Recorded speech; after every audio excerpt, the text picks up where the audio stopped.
Modus operandi. Gutiérrez Rebollo se convirtió en el militar de más alto rango vinculado con el narcotráfico.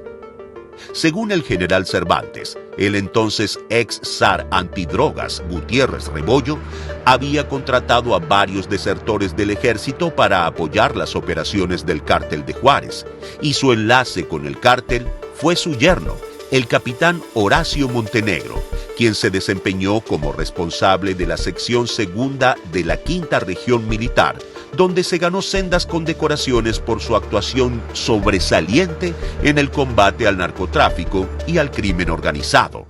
Caro Quintero fue arrestado en Alajuela en 1985. Primeramente yo pienso hacer muchas cosas, fíjate.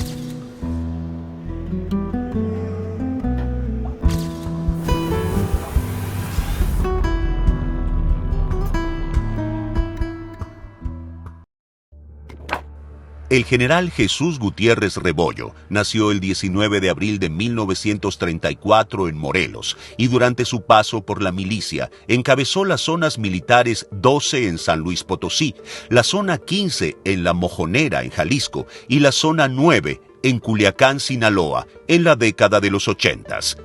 Gutiérrez Rebollo, un militar con gran liderazgo al interior de las Fuerzas Armadas, con fama de recio e incorruptible, encabezó el Instituto Nacional para el Combate a las Drogas.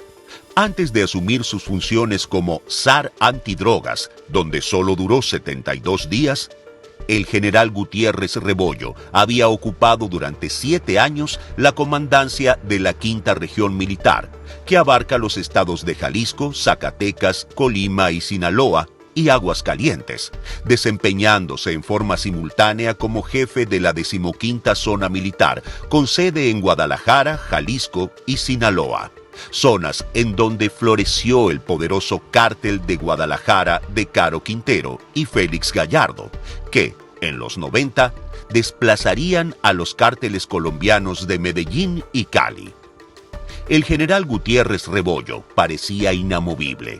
Llegó a Guadalajara en 1989, terminó el sexenio de Carlos Salinas de Gortari y llegó Ernesto Zedillo. Cambiaron al titular del Ministerio de Defensa. Pasaron 3 gobernadores del estado de Jalisco. Hubo rotación de mandos castrenses, pero él permaneció firme en su puesto. Estaba al frente de la región militar cuando el cardenal Juan Jesús Posadas fue asesinado a quemarropa en 1993 y cuando la explosión de un coche bomba en 1994 frente al Hotel Camino Real. Entre sus éxitos en la lucha contra el narco se suman las capturas de El Güero Palma en 1995, del colombiano Iván Taborda en 1996 y de los hermanos Lupercio Serratos en 1996, todos integrantes de bandas rivales del cártel de Juárez.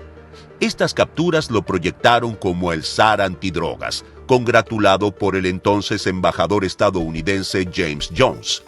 Sin embargo, llamaba poderosamente la atención que durante su gestión, el cártel de Juárez de Amado Carrillo Fuentes, el Señor de los Cielos, nunca fue tocado. La DEA tenía en la mira al general, y en colaboración con un grupo de inteligencia mexicana, grabaron una conversación de Gutiérrez Rebollo donde éste discutía con el Señor de los Cielos los sobornos que recibiría por encubrir las actividades ilícitas del cártel de Juárez. También se comprobó que el general vivía desde diciembre de 1996 en un lujoso departamento en la Ciudad de México que le fue proporcionado por Eduardo González Quiriarte, presunto lugarteniente de Amado Carrillo Fuentes. El 6 de febrero de 1997, a medianoche, el general Gutiérrez Rebollo recibió una llamada en su casa del secretario de Defensa General, Enrique Cervantes, quien le ordenó que se dirigiera de inmediato a su despacho. Al llegar, fue detenido por un grupo especial del Estado Mayor Presidencial, en total sigilo. La detención se tuvo en secreto durante 13 días y los rumores de problemas de salud o haber sufrido un atentado no se hicieron esperar. 18 días después de su detención, el general Enrique Cervantes convocó a una rueda de prensa urgente en Sedena, acompañado de toda la cúpula castrense. La conferencia causó asombro al citar que el general Gutiérrez Rebollo había traicionado a la institución militar y atentado contra la seguridad nacional al brindar protección al cártel de Juárez, y aseguró que habría un castigo ejemplar sin importar jerarquías. Gutiérrez Rebollo se convirtió en el militar de más alto rango vinculado con el narcotráfico. Según el general Cervantes, el entonces ex zar antidrogas Gutiérrez Rebollo había contratado a varios desertores del ejército para apoyar las operaciones del cártel de Juárez, y su enlace con el cártel fue su yerno, el capitán Horacio Montenegro, quien se desempeñó como responsable de la sección segunda de la Quinta Región Militar, donde se ganó sendas condecoraciones por su actuación sobresaliente en el combate al narcotráfico y al crimen organizado. La Casa Blanca, McAfee y los jefes de la DEA y del FBI se escandalizaron ante las declaraciones del general Cervantes, porque se había compartido información de inteligencia altamente sensible con el general Gutiérrez Rebollo, que, presuntamente había trasladado al Señor de los Cielos. En diciembre de 1996, Rebollo participó en la elaboración de la Estrategia Conjunta Antinarcóticos para 1997, que iba a ser lanzada en forma pública y simultánea en febrero de ese mismo año, en la Casa Blanca y en la residencia oficial de Los Pinos. La preocupación mayor de los gringos eran los 51 agentes de la DEA que operan en México y que podían correr peligro al quedar expuestos a las represalias del jefe del cártel de Juárez. La captura de Gutiérrez Rebollo habría sido una respuesta forzada del gobierno mexicano para impedir que la revelación se hiciera en Washington semanas antes de la visita oficial a México del presidente Bill Clinton, prevista para abril siguiente, y la urgencia por obtener la certificación del gobierno de Estados Unidos. Gutiérrez Rebollo fue declarado culpable y condenado a 40 años de cárcel en el penal del Altiplano. Su condición de salud derivó que fuera trasladado a un hospital en 2011, ya que padecía un cáncer terminal. Por tal motivo, sus familiares pidieron que el general terminara de cumplir su condena en su domicilio, y 24 horas después de haber estado fuera de la cárcel, el general falleció tras una intervención quirúrgica de urgencia por el cáncer de cerebro que padecía. Su hijo César Gutiérrez, abogado de profesión, afirmó a los medios de comunicación que su familia había recibido amenazas y recordaba que su padre había dirigido 3 operaciones de captura contra Carrillo Fuentes, pero que habían sido detenidas por orden de sus superiores. Tras la muerte de su padre, ha dicho que continuará la lucha legal para limpiar su reputación. 5 meses después de su captura, reveló que 34 militares, entre jefes de alto rango, oficiales y tropas del ejército, estaban involucrados en la protección al cártel de Juárez.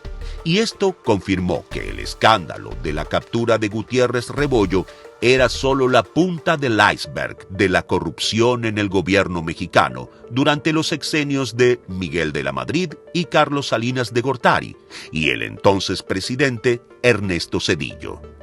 Años después, otro funcionario encargado del combate a las drogas en el gobierno de México, siendo presidente Felipe Calderón Hinojosa, cobraría de nuevo al país. Se trata de Genaro García Luna, quien estará en el próximo capítulo de Malditos. Modus Operandi. Imaginemos un lugar donde los comerciantes, los cazadores de buenos precios y los turistas se reunieran en un solo sitio en Guadalajara. Lo que antes era conocido como el Palacio de Oñate fue cambiado y renombrado al Palacio de Medrano. Con más de 10 cuadras de extensión y al menos 500 locales comerciales, se reciben diariamente alrededor de 2.500 compradores. La zona del vestir, ubicada en la colonia Medrano, es parte del folclore tapatío, donde se pueden encontrar una gran cantidad de artículos. Ahí, todo lo que parece inalcanzable se puede adquirir.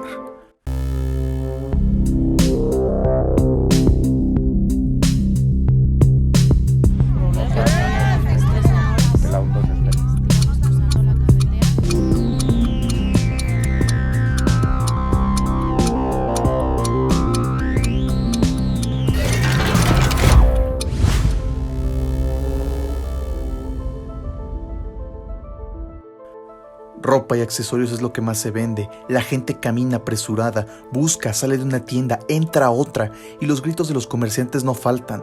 Sin embargo, como en muchos otros sectores de nuestra población, la inseguridad se ha hecho presente. Hasta nuestra redacción, diversos compradores y locatarios nos han denunciado que no hay un solo día en el que la inseguridad se haga presente en la zona, ya sea con delincuentes a bordo de motocicletas, bicicletas e incluso a pie. Sí, muchas personas que vienen aquí a comprar, pasan personas que están en moto y en las esquinas usualmente vienen y se arrebatan los celulares o las bolsas también. Incluso también personas que andan en bicicleta o rateros, eso es a lo que se dedican más bien, usan moto y bicicleta. La zona del vestir alberga a una gran cantidad de personas que día a día trabajan jornadas arduas para llevar la comida hasta la mesa de sus hogares, bajo la consigna de que el trabajo duro tiene su recompensa. No hay más que indignación en sus rostros cuando ven que alguien es víctima de un robo.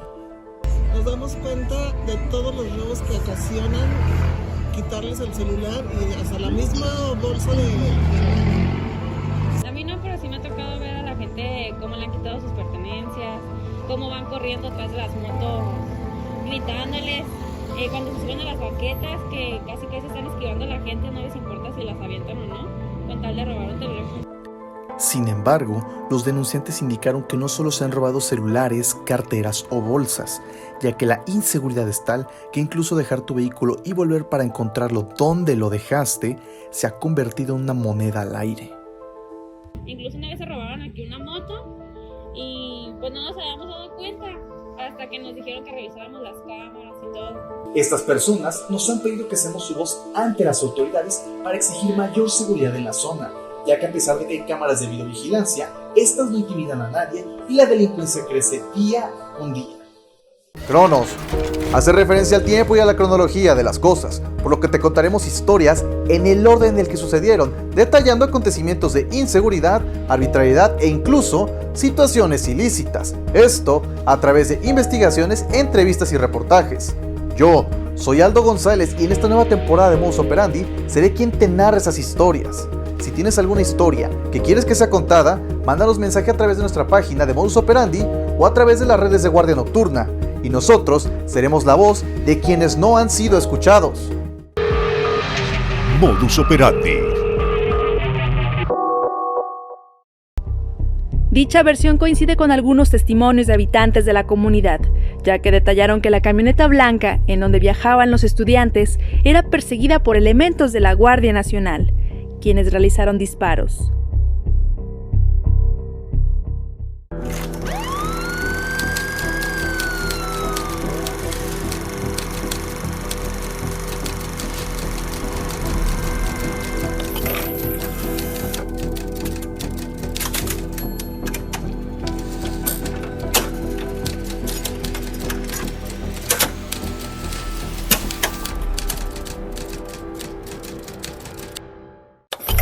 No murió, lo mataron.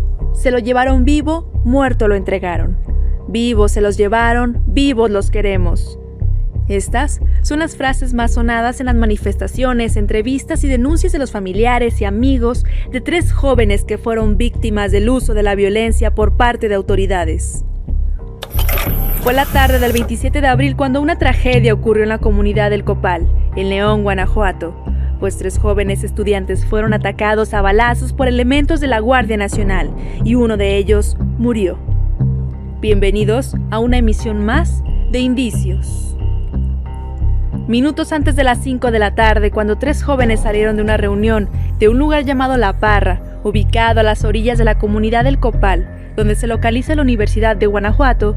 Ahí, ellos abordaron una camioneta Ford EcoSport con placas GKD 623C para dirigirse a sus viviendas, cuando en el camino presuntamente se toparon con unidades de la Guardia Nacional, quienes, según lo narrado por uno de los jóvenes, estos comenzaron a perseguirlos, por lo que aceleraron para huir de ellos, pero la persecución no terminaba. Fue de un momento a otro que las unidades de Guardia Nacional se separaron y la marcada con el número GN334310 los interceptó metros adelante, comenzando a dispararles, acción que resultó hiriendo a Ángel Yael, de 19 años de edad, y Alejandra, de 22 años. Con ello, la persecución había concluido, pues el joven conductor se impresionó al ver a sus 2 amigos sangrando por los impactos de bala que recibieron. Dicha versión coincide con algunos testimonios de habitantes de la comunidad, ya que detallaron que la camioneta blanca en donde viajaban los estudiantes era perseguida por elementos de la Guardia Nacional, quienes realizaron disparos. Y a decir por los oficiales, ellos comenzaron a disparar porque se les marcó el alto, pero lo ignoraron, lo que provocó una persecución. ¿Pero por qué dispararles? Cabe señalar que cuando los oficiales vieron a los jóvenes heridos, de manera inmediata desarmaron al elemento que, según les había disparado, esto con el fin de que las autoridades correspondientes investigaran lo ocurrido.